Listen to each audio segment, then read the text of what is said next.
What is up, winning team? And today I'm going to be breaking down how One Piece not only tells the story of the floods of Noah, but I believe the prophecies of tomorrow, of what is going to come in our lifetime. I can speak for myself. In my lifetime, I believe, I've said to you guys already, I believe we're going to see some kind of supernatural beings just roaming on the planet doing some things.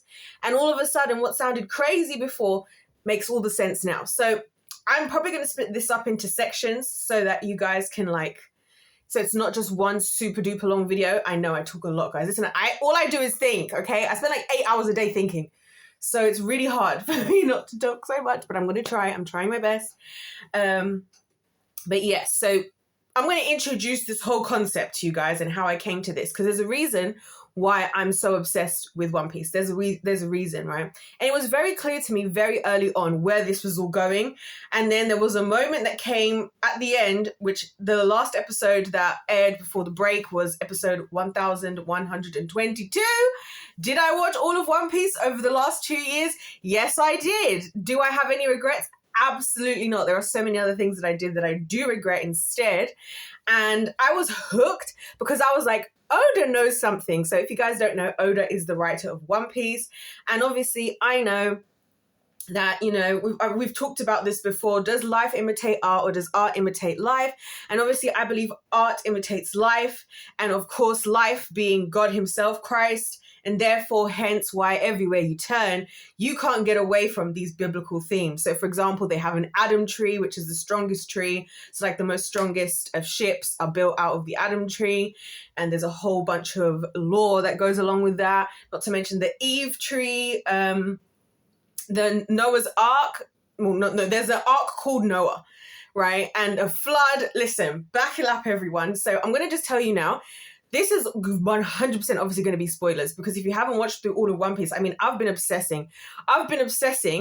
One Piece, Squid Games, Wicked. I'm obsessed with the storylines, because I feel like there's just so much in there that is valuable for us as humans to be aware of today. So that's what we're going to talk about. There will be spoilers. I promise you the spoilers are not going to spoil actually watching it, because I already plan to rewatch it again at some point.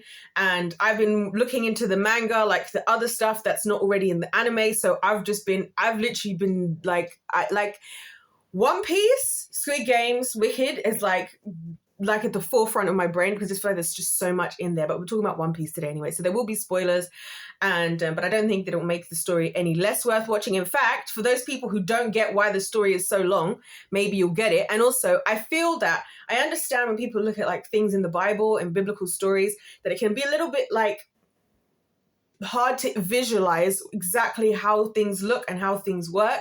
And so that's why I love creativity. I love people that do creative projects and put in their real life experiences or something they believe into something that can be seen, because now people have a way of visualizing. And in fact, I believe that's how God speaks anyways in Revelations. A lot of times God with his revelations, you guys will hear I say all the time that your dreams, even when God speaks to me in my dreams, it's usually the imagery that I'm seeing is telling me something about the situation, more than in ways that is more than what words can say, which is kind of similar to wisdom, because wisdom is almost like adding the fine print, or the read between the lines in terms of knowledge itself. It's knowledge is the drawing, and the color is the wisdom, if that makes sense. You know what I'm saying? And so I think it's a really good way for people to conceptualize both what happened in the floods of Noah before, and this cataclysm from 12,400 years ago, and what's to come. Because I honestly believe that everything that's happening with Luffy and his gang and the moment that they're in is a prophecy of today. And one of the first things that made me think about, really start to hone in on that thought, was quite simply the idea that his generation was referred to as the worst generation. The government had gone out of their way to make a huge thing. Now, let me give you guys a bit of history in One Piece, okay?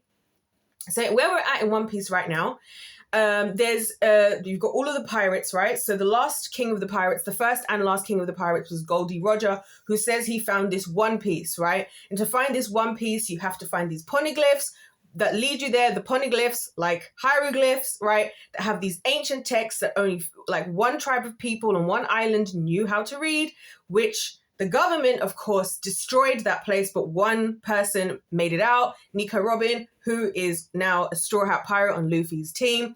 Luffy's pirates are the Straw Hat Pirates, hence the Straw Hat, and there's also a lot of significance with the Straw Hat as well, and just prophecy. When I started watching One Piece, I wasn't expecting, like, none of the animes that I watch, I'm never like sitting there going, oh my gosh, I'm trying to like figure out how this could link with the Bible. I just find myself there. Like, it's really funny. Like, it's kind of like what happened to me in Seven Deadly Sins. Because this time last year I was watching Seven Deadly Sins. I wanted to watch it because I wanted to see the fighting. I thought there would be good fighting on there from what I'd remembered. And I thought it was an interesting concept how they did the show. Next thing you know, but we're not talking about Seven Deadly Sins today. So anyway, so where we're at right now, they are pirates are all, the next batch of pirates are all trying to find this One Piece. So you have the old other pirates that were on Goldie Roger's ship, and Gol D. Roger, not Gold Roger, but Gol D. Roger of the D family, because the D family is important, just like how Luffy is Monkey D. Luffy, his father is Monkey D. Dragon, his brother was Ace, what was it? Podcast D Ace, and there's a lot to do with the D family and just how lineages play into passing things down. You guys just buckle up, okay? Because I really, really want to talk about this so much. And from my perspective, there's plenty of fantastic content online of people who like can explain how all these things work individually. As you guys know, I like to add what I feel like isn't out there as opposed to regurgitating what other great, incredible creators have already done that I probably couldn't do it anywhere near as close to as well as they do it. You know what I mean? So anyway, so we start with Luffy, and Luffy's quite young, and he is just on an island, and it starts out that there's him, and he eats what they call devil fruits. Now, the devil fruit concept is something I also want to talk about, but we'll talk about that at another point, right? Because we're going to break this all down, right? So the devil fruits is another concept. So these devil fruits, basically, if you eat a devil fruit, you get a power. So Luffy, who just likes to eat everything, he's a very silly character, happy, very mischievous, very much a tough cookie, but very humble, like doesn't need to be seen as anything, you know, and he's very caring, like he cares about the people he cares about. He wants to protect and fight for them. You know, we don't know a lot about Luffy at the very beginning, because at the beginning is him. We don't know about his brothers, but he has two brothers, of which one of them he's half related to, who happens to be the child of Gol D. Roger, the previous king of the pirates, and the other one is not even related, but they all become brothers. He's from a rich family in an area near where they live. So where Luffy and the other brother grew up was kind of like the peasant area, and then the third brother ends up escaping his family, who live where like the rich people live. And so they form this kind of brotherhood, living together in the forest. And then Luffy's grandfather, who happens to be in the Navy, you know, kind of teaches him, trains him up to be a tough cookie, because Luffy started out very much as a crybaby, right? Anyways, so he also happens to know Shanks, which I can't remember how he gets to know Shanks, but Shanks and a bunch of other characters were all on Gol D. Roger's ships. So they're like the previous generation that made it to the One Piece, the first generation that did, and now we're kind of figuring out what is their goals here, right? Why am I mentioning all of this? I'm mentioning this because just the simple fact and idea of utilizing a character such as Luffy to become the forefront. His dream is to become the king of the pirates, right? Because he's met all these incredible pirates. We don't know a lot about his dad at this stage. We don't know anything about his mum till now, right? And where she is, again, I find it really fascinating how in a lot of these animes where the government takes over and there's this generation that is considered problematic, they are orphans. There's a lot of stories like that. Like Esther was an orphan. She was very much an orphan. Her parents had died. That's why she was living with her brother Mordecai. There's a lot of stories where children are ineffectively orphans. Even got to give it to Disney, who does it on purpose, because they're trying to be like, kids, you don't need adults, so you can think for yourself, right? So I find that fascinating that we don't know a lot about Luffy's parents. Ace, his dad, we know for sure is dead. We don't know who his mum is. And then their other brother, Sabo, he had to escape his parents because his parents were trying to force him into some somewhat sketchy looking stuff to be as part of being part of this royal family. And he didn't want to be a part of it. It didn't align with his values. And henceforth, they kind of leave. You've just got Garp who's managing them. And then they find family in other areas, which again is a common theme. Think about Joseph in the Bible, how he had to go and his own family, his own brothers were the ones who turned on him. He ends up going and finding himself, whatever he finds for himself elsewhere. It's all very interesting. So that's where we start. Luffy wants to be a pirate. Shanks, he wants to be on Shanks' ship. Shanks is like, you can't get on this ship, yada, yada, yada. And there's this One Piece. Now, the thing about the One Piece and this, how this links in with Noah, right? First of all, these are the little clues that start to make me think, from early on, we start to hear about this 100-year void that no one knows the history for, right? So there's this 100 years in which we don't know what the history was, and there seems to be a force that is protecting that history. I'm trying to preach to y'all today. I hope you're listening. I hope your ears are open, because I'm saying this, I'm telling you guys this story in this way because this is probably the only way I'm going to be able to say what I need to say. You guys feel me? So just run with it. I know it's crazy, but listen, I found a hack as to how I'm going to actually be able to tell you guys this stuff. So there's this 100-year period, right? The 100-year void where no one seems to know the history. Now, this is what my thing is with the Noah's Ark thing, because I'm thinking it's the same thing. Like, we all have been told all these narratives, but it's like, who told you the narratives? And where can we go to get the history for ourselves to see? We've been told a lot of things didn't happen. And here's another thing that I want to point out that's really important, right, about modern day society and archaeology. One thing that always stuck out to me about archaeology is the fact that we have this tendency to like trust that, because I'm like, who, my question is always who, what, where, when, how. You know how we were taught that, at school, even though we don't use it? I ask those questions like why and who, what, and where, and how.